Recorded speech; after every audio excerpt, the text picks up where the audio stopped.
Imagine a world where nothing is random, and major events that happen worldwide were written down hundreds of years ago.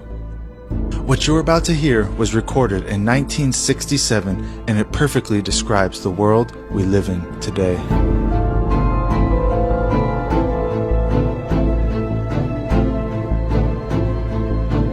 What was the secret?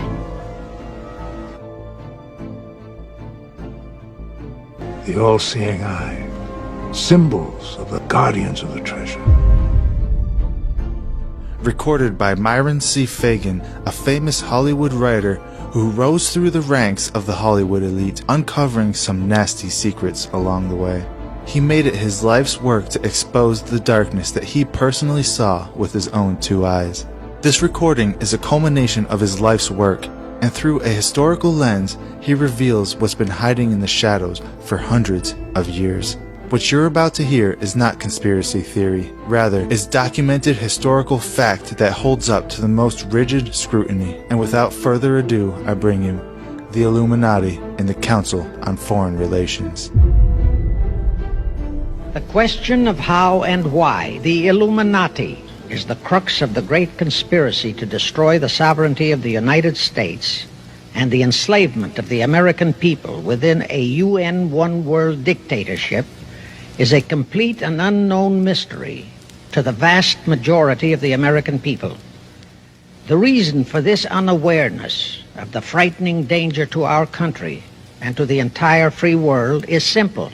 The masterminds behind this great conspiracy have absolute control of all of our mass communications media, especially television, the radio, the press, and Hollywood. Do you have any people being paid by the CIA who are contributing to a major circulation American journal? We do have people who submit pieces to two American journals. Do you have any people paid by the CIA who are working for television networks? This, I think, gets into the kind of getting into the details, Mr. Chairman, that I'd like to get into in executive session. Do you have any people being paid by the CIA who are contributing to the national news services, AP and UPI? Well, again, I think we're getting into the kind of detail, Mr. Chairman, that I'd prefer to handle in executive session. We all know that our State Department, the Pentagon, and the White House have brazenly proclaimed that they have the right and the power to manage the news, to tell us not the truth, but what they want us to believe. They have seized that power on orders from their masters of the great conspiracy. And the objective is to brainwash the people into accepting the phony peace bait to transform the United States into an enslaved unit of the United Nations one world government. Let me clarify the meaning of the expression, "he is a liberal." The enemy, meaning the one world conspirators, have seized upon that word liberal as a cover-up for their activities. It sounds so innocent and so humanitarian to be liberal. This satanic plot was launched back in the 1760s when it first came into existence under the name of the Illuminati. This Illuminati was organized by one Adam Weishaupt, born a Jew, who was converted to Catholicism and became a Catholic priest, and then, at the behest of the then newly organized House of Rothschild, defected and organized the Illuminati. Naturally, the Rothschilds financed that operation. And every war since then, beginning with the French Revolution, has been promoted by the Illuminati, operating under various names and guises. I say under various names and guises because after the Illuminati was exposed and became too notorious, Weishaupt and his co-conspirators began to operate under various other names. In the United States, immediately after World War I, they set up what they called the Council on Foreign Relations, commonly referred to as the CFR. And this CFR is actually the Illuminati in the United States. Perhaps the most vital directive in Weishaupt's plan was to obtain absolute control of the press, at that time the only mass communications media, to distribute information to the public, so that all news and information could be slanted, so that the masses could be convinced that a one-world government is the only solution to our many and varied problems. Now do you know who owns and controls our mass communications media? I'll tell you, practically all the movie lots in Hollywood is owned by the Lehmans, Kuhn Loeb and Company, Goldman Sachs, and other internationalist bankers. All the national radio and TV channels in the nation are owned and controlled by those same internationalist bankers. The same is true of every chain of metropolitan newspapers and magazines, also of the press wire services, such as Associated Press, United Press International, etc. The supposed heads of all those media are merely the fronts for the internationalist bankers, who in turn compose the hierarchy of the CFR, today's Illuminati in America. Now can you understand why the Pentagon's press agent Sylvester so brazenly proclaimed that the government has the right to lie to the people? What he really meant was that our CFR-controlled government had the power to lie to and be believed by the brainwashed American people. And let's again go back to the first days of the Illuminati. In 1785, the Bavarian government outlawed the Illuminati and closed the lodges of the Grand Orient. In 1786, they published all the details of the conspiracy. The English title of that publication is The Original Writings of the Order and Sect of the Illuminati. Copies of the entire conspiracy were sent to all the heads of church and state in Europe. But the power of the Illuminati, which was actually the power of the Rothschilds, was so great that this warning was ignored. Nevertheless, Illuminati became a dirty word, and it went underground.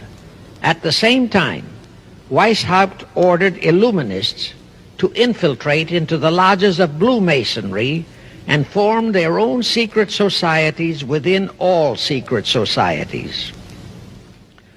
Only Masons who proved themselves internationalists and those whose conduct proved they had defected from God were initiated into the Illuminati.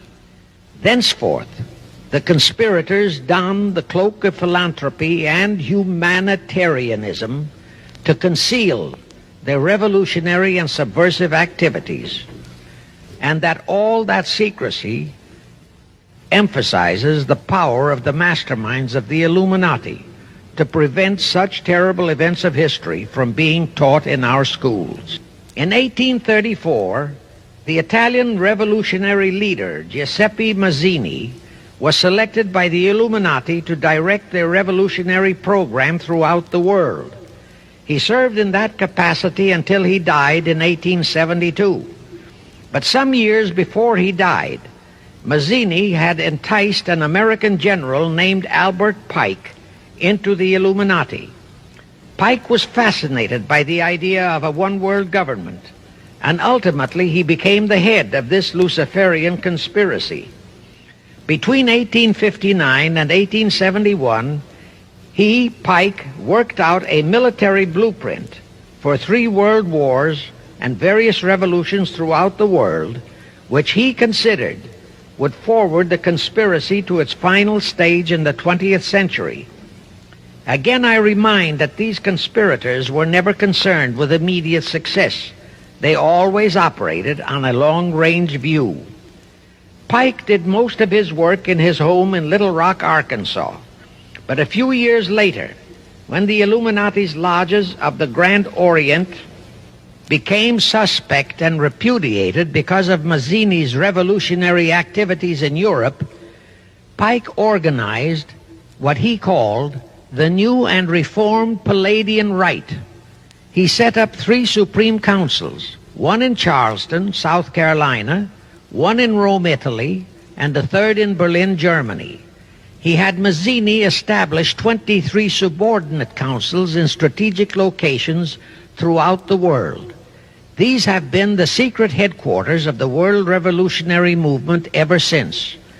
Long before Marconi invented radio, the scientists in the Illuminati had found the means for Pike and the heads of his councils to communicate secretly.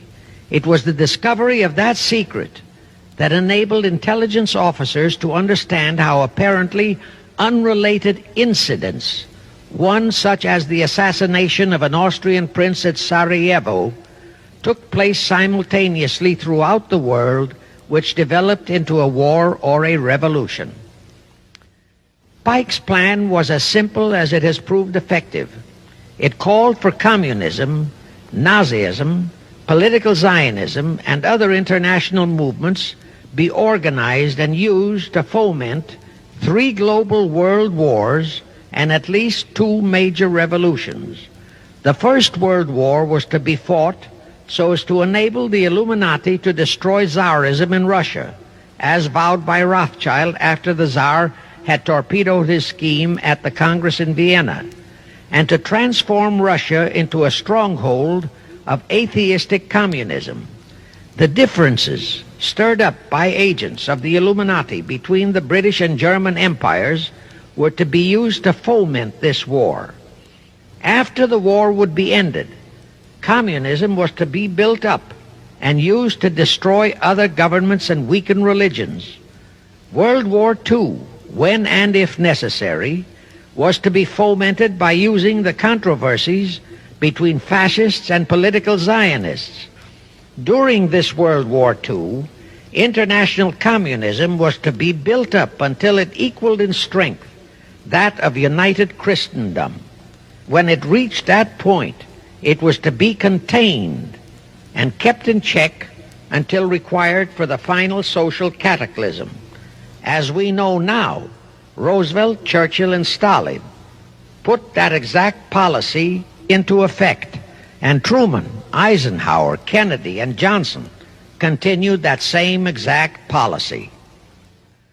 World War III is to be fomented by using the so-called controversies the agents of the Illuminati, operating under whatever new name, are now stirring up between the political Zionists and the leaders of the Muslim world.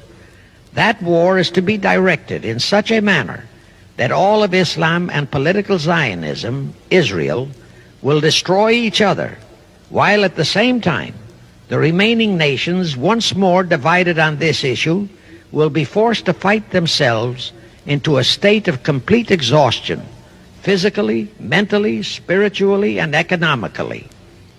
Now, can any thinking person doubt that the intrigue now going on in the Near, Middle, and Far East is designed to accomplish that satanic objective?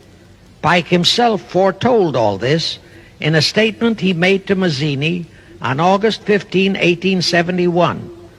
Pike stated that after World War III is ended, those who will inspire to undisputed world domination will provoke the greatest social cataclysm the world has ever known.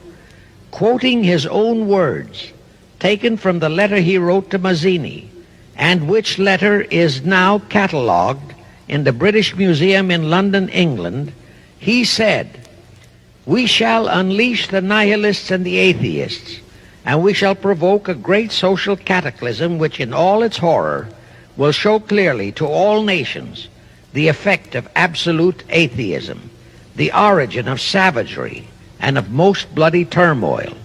Then everywhere the people forced to defend themselves against the world minority of revolutionaries will exterminate those destroyers of civilization, and the multitudes disillusioned with Christianity, whose deistic spirits will be from that moment on without direction and leadership, and anxious for an ideal but without knowledge where to send its adoration, will receive the true light through the universal manifestation of the pure doctrine of Lucifer, brought finally out into public view, a manifestation which will result from a general reactionary movement which will follow the destruction of Christianity and atheism, both conquered and exterminated at the same time. When Mazzini died in 1872, Pike made another Italian revolutionary leader named Adrian Lemmi his successor. Lemmi, in turn, was succeeded by Lenin and Trotsky, then by Stalin. The revolutionary activities of all those men were financed by British, French, German, and American international bankers, all of them dominated by the House of Rothschild. We are supposed to believe that the international bankers of today, like the money changers of Christ's day, are only the tools or agents of the great conspiracy, but actually they are the masterminds behind all of it.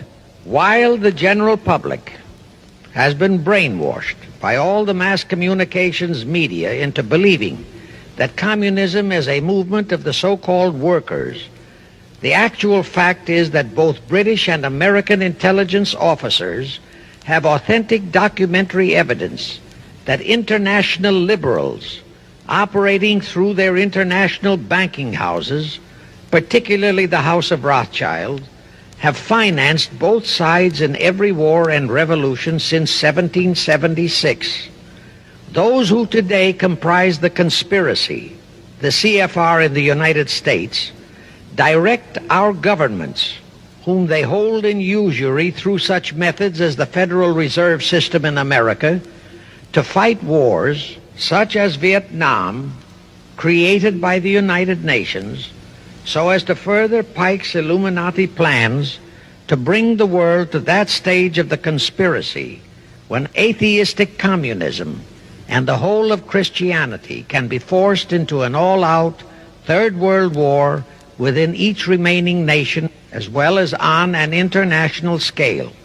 Now let me show you how our federal government and the American people have been sucked into the one-world takeover plot of the Illuminati Great Conspiracy. And always bear in mind that the United Nations was created to become the housing for that one-world so-called liberal conspiracy. The real foundations of the plot for the takeover of the United States were laid during the period of our Civil War. Not that Weishaupt and the earlier masterminds had ever overlooked the New World. Weishaupt had his agents planted over here as far back as the Revolutionary War. But George Washington was more than a match for them. It was during the Civil War that the conspirators launched their first concrete efforts. We know that Judah Benjamin, chief advisor of Jefferson Davis, was a Rothschild agent. We also know that there were Rothschild agents planted in Abraham Lincoln's cabinet who tried to sell him into a financial dealing with the House of Rothschild. But old Abe saw through the scheme and bluntly rejected it, thereby incurring the undying enmity of the Rothschilds. Investigation of the assassination of Lincoln revealed that the assassin, Booth, was a member of a secret conspiratorial group. Because there were a number of highly important government officials involved, the name of the group was never revealed, and it became a mystery, exactly as the assassination of Jack Kennedy still is a mystery. Anyway, the ending of the Civil War destroyed, temporarily, all chances of the House of Rothschild to get a clutch on our money system, such as they had acquired in Britain and other nations in Europe. I say temporarily because the Rothschilds and the masterminds of the conspiracy never quit. So they had to start from scratch, but they lost no time in getting started. Shortly after the Civil War, a young immigrant who called himself Jacob H. Schiff arrived in New York. Jacob was a young man with a mission for the House of Rothschild. Jacob was the son of a rabbi, born in one of Rothschild's houses in Frankfurt, Germany. I won't go deeply into his background. The important point is that Rothschild recognized in him not only a potential money wizard, but more important, he also saw the latent Machiavellian qualities in Jacob that could, as it did, make him an invaluable functionary in the great one-world conspiracy. After a comparatively brief training period in the Rothschilds' London bank, Jacob left for America with instructions to buy into a banking house, which was to be the springboard to acquire control of the money system of the United States. Actually, Jacob came here to carry out 4 specific assignments. Number 1, and most important, was to acquire control of America's money system. Number 2, find desirable men who, for a price, would be willing to serve as stooges for the great conspiracy and promote them into high places in our federal government, our Congress, in the U.S. Supreme Court, and all federal agencies. Number 3, create minority group strife throughout the nations, particularly between whites and blacks. Number 4, create a movement to destroy religion in the United States, but Christianity to be the chief target. The headquarters of the great conspiracy in the late 1700s was in Frankfurt, Germany, where the House of Rothschild had been established by Mayer Anschelm, who adopted the Rothschild name and linked together other international financiers who had literally sold their souls to the devil. After the Bavarian government's exposure in 1786, the conspirators moved their headquarters to Switzerland, then to London. Since World War II, after Jacob Schiff, the Rothschilds' boy in America, died, the headquarters of the American branch has been in the Harold Pratt Building, New York, and the Rockefellers, originally protégés of Schiff, have taken over the manipulation of finances in America for the Illuminati. In the final phases of the conspiracy, the one-world government will consist of the king dictator, head of the United Nations, the CFR, and a few billionaires, economists, and scientists who have proved their devotion to the great conspiracy. All others are to be integrated into a vast conglomeration of mongrelized humanity, actually slaves. What you just heard was a very small piece of that recording. The full recording is well over 2 hours in length and is widely available online. Just Google Myron Fagan CFR or Myron Fagan Illuminati and you can find several versions of it. Please leave a comment below and tell us what you think about this. And also, don't forget to hit that like button. Until next time, thank you all for watching. God bless you all.